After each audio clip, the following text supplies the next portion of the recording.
하나님의 말씀 여호수아 6장 1절에서 7절까지의 말씀을 같이 보도록 하겠습니다.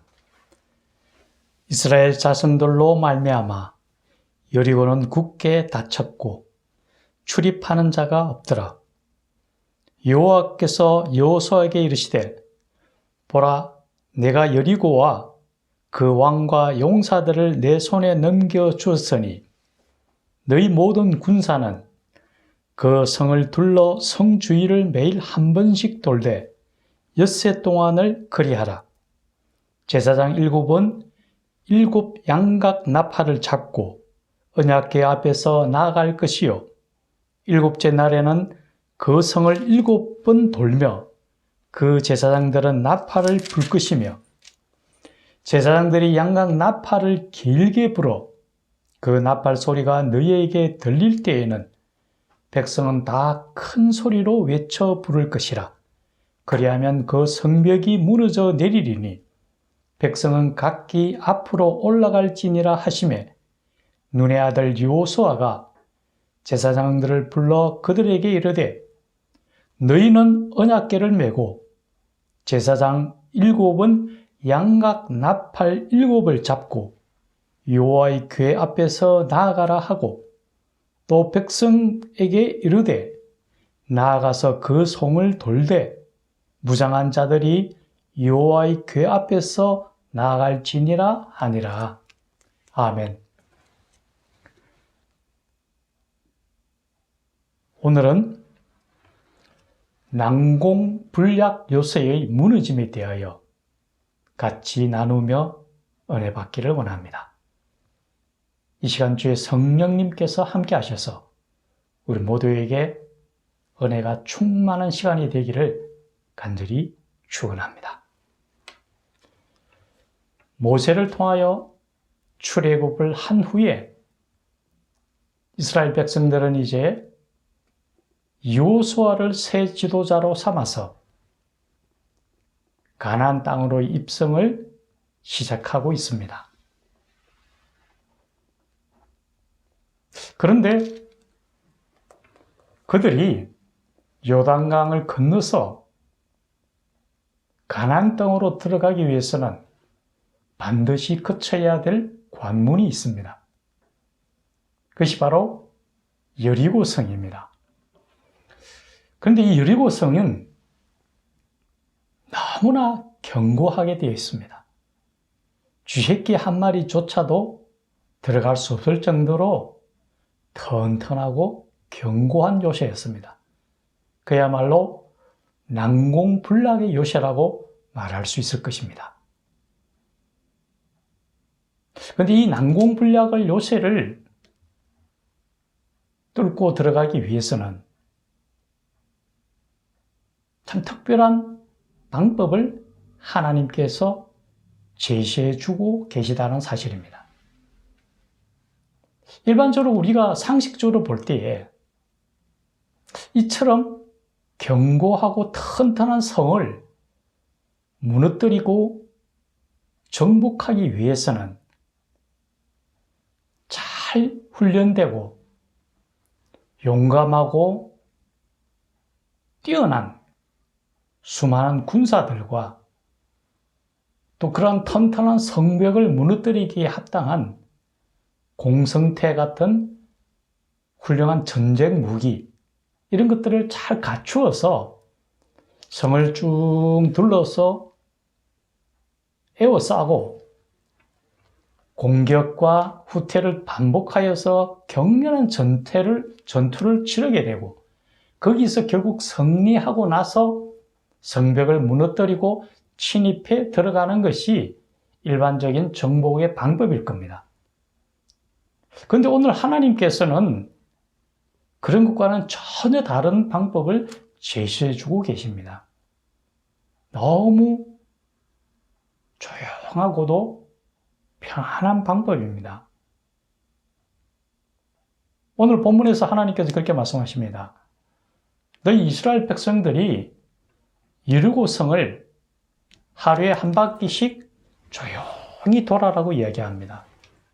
그러기를 6일 동안 계속한 후에 제7일째에는 7바퀴를 돌고 큰 소리로 외치라고 이야기합니다. 그러면은 그 성이 무너져 내리라고 말씀하십니다. 그런데 이렇게 말씀하시는 하나님의 방법을 우리 인간의 이성으로 바라볼 때는 조금 수긍하고 받아들이기가 어렵지 않을까 생각합니다. 성경에서는 이처럼 사람의 시각으로 볼 때에 좀 불가능해 보이는 것처럼 보이는 그런 사례들도 간혹 나옵니다.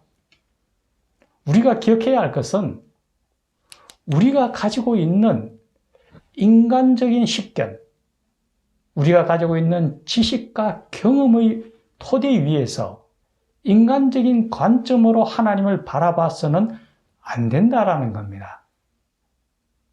우리가 한번 생각해 본다면은 우리는 우리 자신에 대해서도 얼마나 잘 알고 있을까요?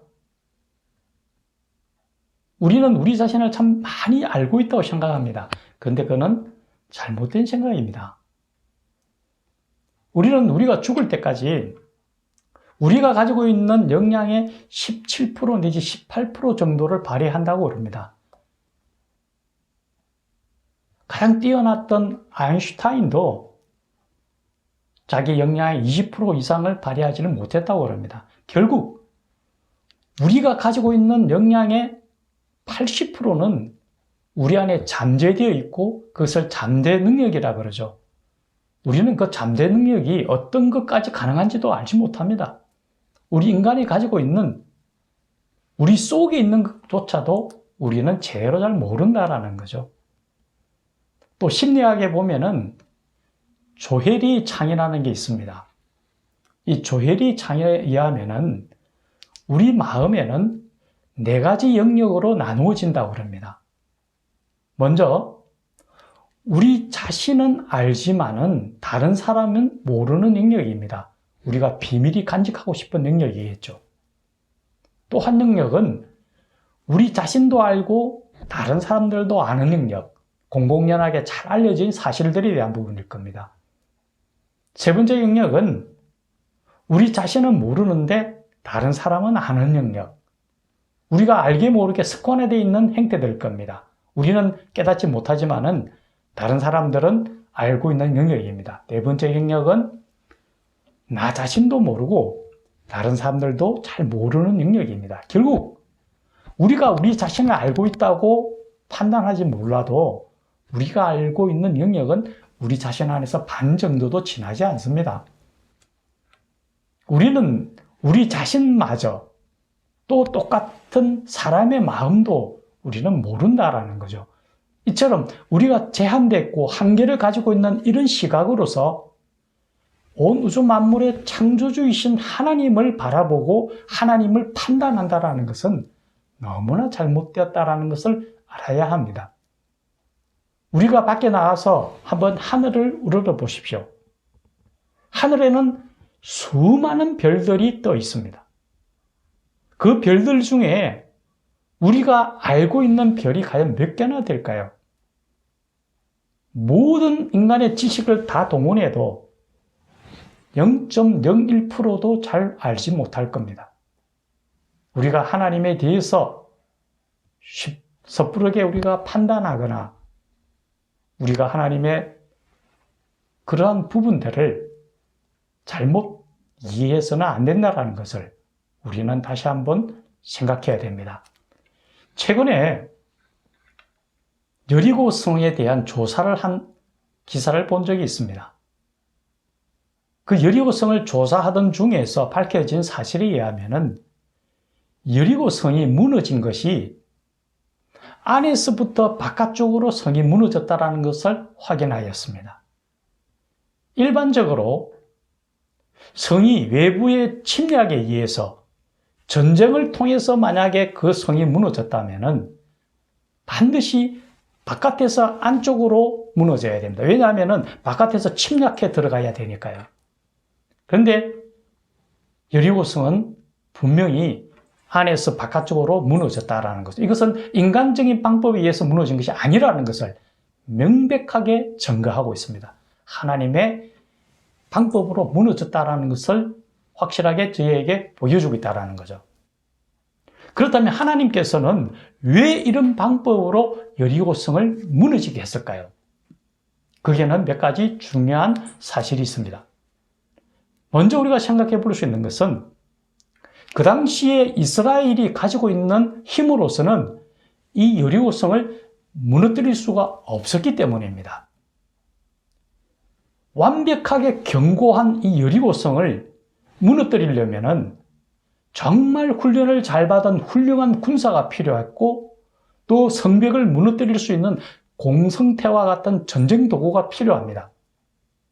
그런데 출애굽할 때의 그 이스라엘 민족들은 대부분이 목축업을 하거나 농사를 짓는 일반 백성들이었습니다. 그들이 이 난공불락의 요새를 둘러싸고 전쟁을 벌였다면 도저히 무너뜨리기가 힘들었을 겁니다. 그 과정 속에서 수많은 사람들이 살상을 당했을 거고 심각한 손해를 입었을 겁니다. 그래서 결국은 포기할지도 모르는 상황까지 갔을 겁니다.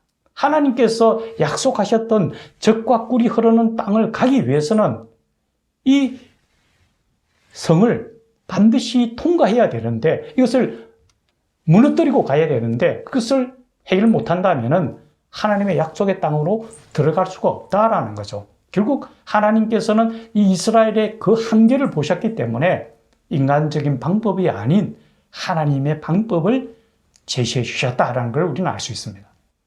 두 번째 생각할 수 있는 것은 하나님께서는 이스라엘 백성들에게 몇 번에 걸쳐 말씀하십니다.